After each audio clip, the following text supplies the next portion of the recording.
الأسبوع التاني من التقييمات الأسبوعية لمادة البرمجة والذكاء الاصطناعي الصف الأول السنة.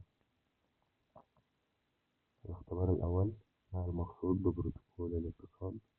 هتكون مجموعة قواعد لتنظيم وتبادل البيانات. البروتوكول بيكون عبارة عن لغة أو قواعد أو بيانات أو حاجات بتحطها عشان تنظم بيها تبادل البيانات ما بين الأجهزة وبعض، تمام، عن طريق الشبكة. أي بروتوكول يستخدم في الاتصال عبر الإنترنت. الاتصال عبر الإنترنت ال TCP/IP.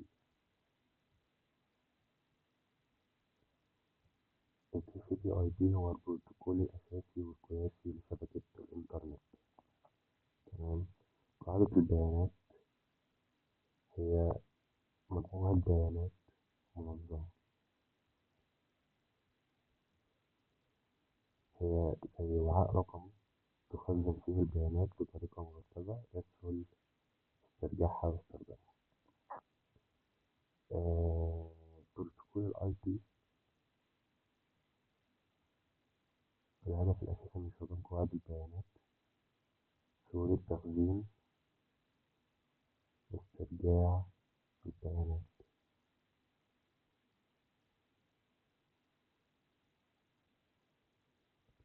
اختبار 2: بروتوكول ال IP بيكون مسؤول عن تحديد نوع أو تحديد عنوان الجهاز على الشبكة. بيحدد العنوان ال IP. طيب ال TCP مسؤول عن إيه؟ ال TCP مسؤول عن ضمان وصول البيانات كاملة وبالترتيب.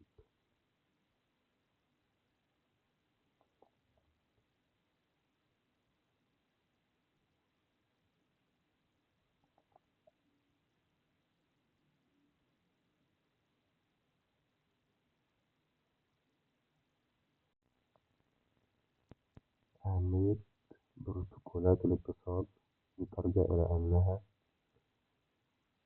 ضرورية لنجاح الاتصال بين الأجهزة.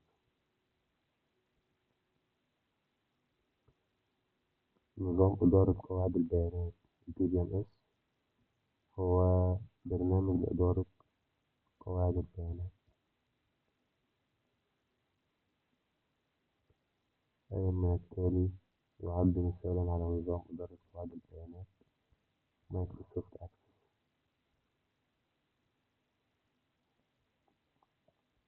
اختبار 3: بروتوكول ال TCP مسؤول عن ضمان وصول البيانات كاملة وبالترتيب.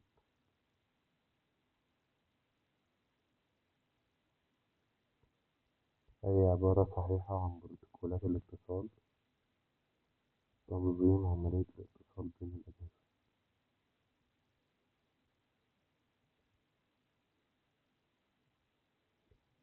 هي مما يلي يعد مثالا قواعد بيانات.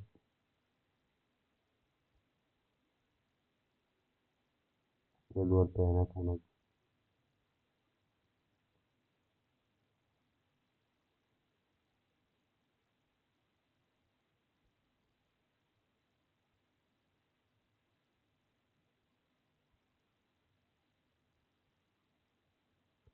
مميزات قواعد البيانات: سرعة البحث والتعديل.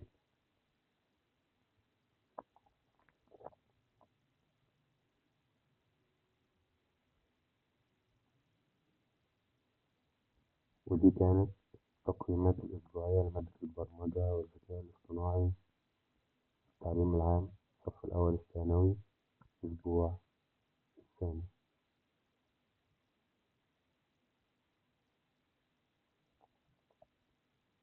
ما المقصود ببروتوكول الاتصال؟ مجموعة قواعد لتنظيم وتبادل البيانات. أي بروتوكول يستخدم في الاتصال عبر الإنترنت TCP/IP. قاعدة البيانات هي مجموعة بيانات منظمة. الهدف الأساسي من استخدام قواعد البيانات هو سهولة التخزين واسترجاع البيانات. بروتوكول ال IP مسؤول عن تحديد عنوان الجهاز على الشبكة. أهمية البروتوكولات الاتصال ترجع إلى أنها ضرورية لنجاح الاتصال بين الأجهزة. نظام ال TTMS برنامج لإدارة قواعد البيانات. أي من التالي يعد مثالا على نظام إدارة قواعد البيانات؟ مايكروسوفت أكسس. بروتوكول TCP مسؤول عن ضمان وصول البيانات كاملة وبالترتيب. أي عبارة صحيحة من بروتوكولات الاتصال تنظيم عملية الاتصال بين الأجهزة. أي مما يلي يعد مثالا لقواعد البيانات؟ جدول بيانات منظم. مميزات قواعد البيانات: سرعة البحث والتعديل.